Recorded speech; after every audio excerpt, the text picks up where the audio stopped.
the news at 9. First, the highlights. Lagos State government restates zero tolerance to illegal extensions, attachments on shops, buildings. Federal government to review visa policy to attract foreign investments. On the foreign scene, Russians' attacks prompts evacuation of 1,800 people from Ukrainian city. And in sport, Super Eagles set to open camp ahead 2026 World Cup qualifier against Bafana Bafana of South Africa. Now the details. I am John Omoaka.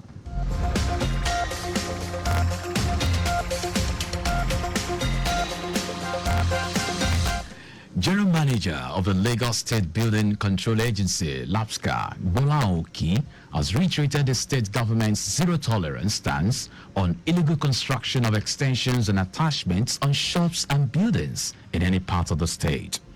Oki stated this at a multi-agency enforcement and removal exercise carried out to remove extensions and attachments affixed to shops and plazas within the Lagos Island Central business that will ultimately bring about safety and orderliness to the markets and streets in the area.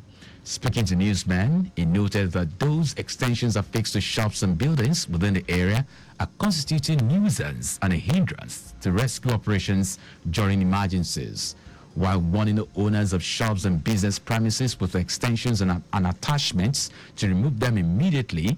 Oki said the removal exercise is continuous and will be extended to other parts of the state. He frowned at the practice of mounting diesel and petrol generators on rooftops, penthouses and iron staircases of shops and plazas within commercial centers, instructing that such generators should be brought down immediately. The General Manager of Lagos State Infrastructure Assessment Management Agency, LASIAMA, Adenike Adekombi, says Governor Babajide Sanwo-Olu's administration has spearheaded initiatives to prioritize innovation in healthcare infrastructure, which has continued to earn commendations from various stakeholders. Adekombi said this while responding to recent online comments praising maintenance activities at various maternal and child centers, MCCs, across the state. According to her, the endorsement underscored the dedication and effectiveness of LASIAMA's partnership with a facility management company entrusted with maintenance duties.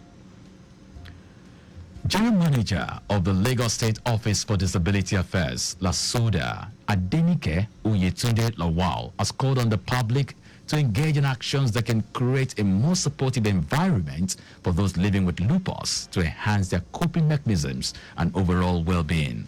She made a call at the commemoration of World Lupus Day organized by the Nigerian Society of Rheumatologists in collaboration with Lupus Remedies Global Support Foundation.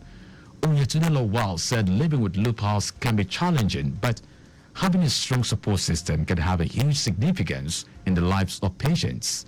While enjoining lupus patients to seek professional guidance, which is extremely important to significantly improve their quality of life, she reiterated the mandate of LASODA to create a Lagos where inclusion and rights are enjoyed by people with special needs.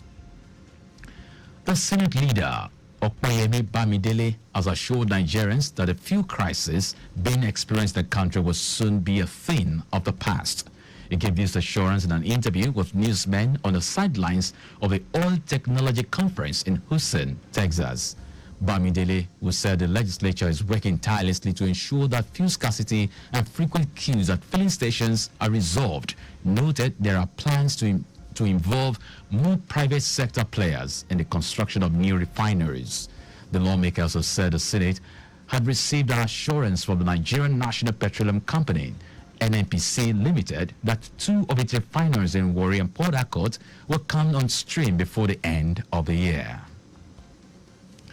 The federal government says the introduction of compressed natural gas (CNG) buses under the presidential CNG initiative will lead to a substantial reduction in transportation costs, ultimately helping to curb inflation. Finance Minister and Coordinating Minister of Economy, Olawale Edu, stated this during a visit to the Jet Motor Company assembly plant in Lagos, where CNG buses have been assembled. Edu noted that he had seen the vehicles being assembled expressing confidence that the benefits of the initiative will soon be accessible to Nigerians. According to the minister, whereas it costs about 55,000 naira to fill 15 to 20-seater buses with petrol, it will cost between 12 to 15,000 naira to fill a CNG bus of the same capacity.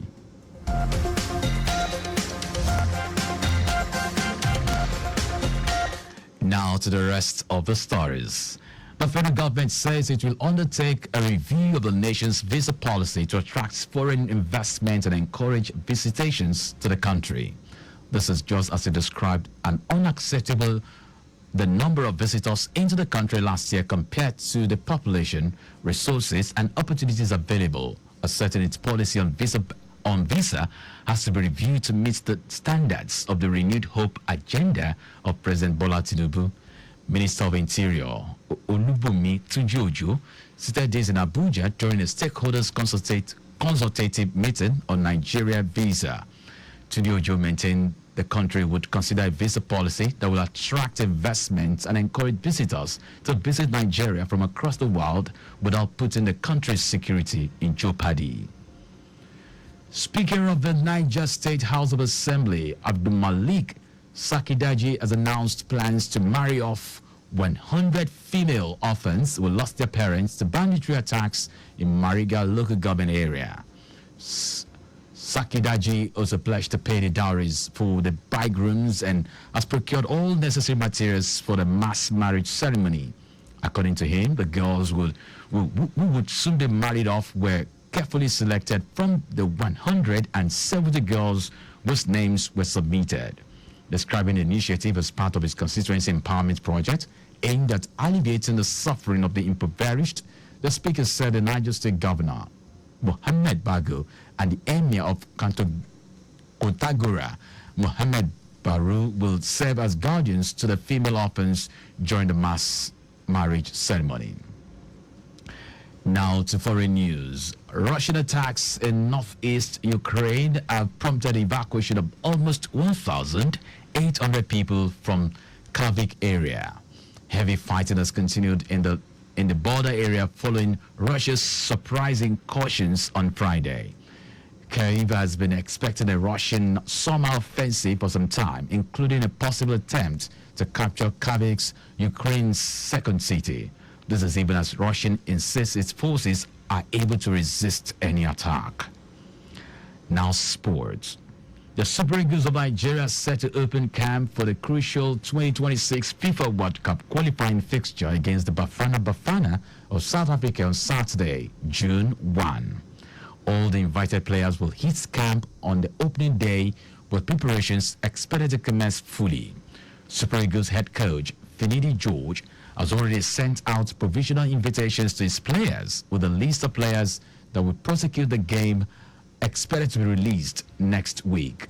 The encounter is slated for the Godswill Akpabio International Stadium, Uyo, on Friday, June 7, where the team will face the Squirrel of Benin few days later.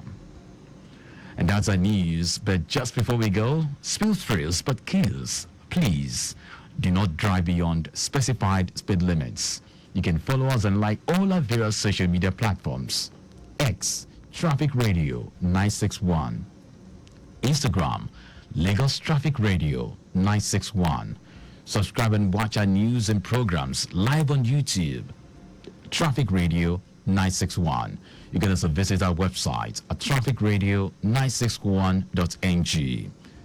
Did you know that the Sowolu administration supplied 86,000 dual furniture sets to 775 public schools? You can get more details on the Lagos State Government website. To end the news, here are the highlights of the major stories.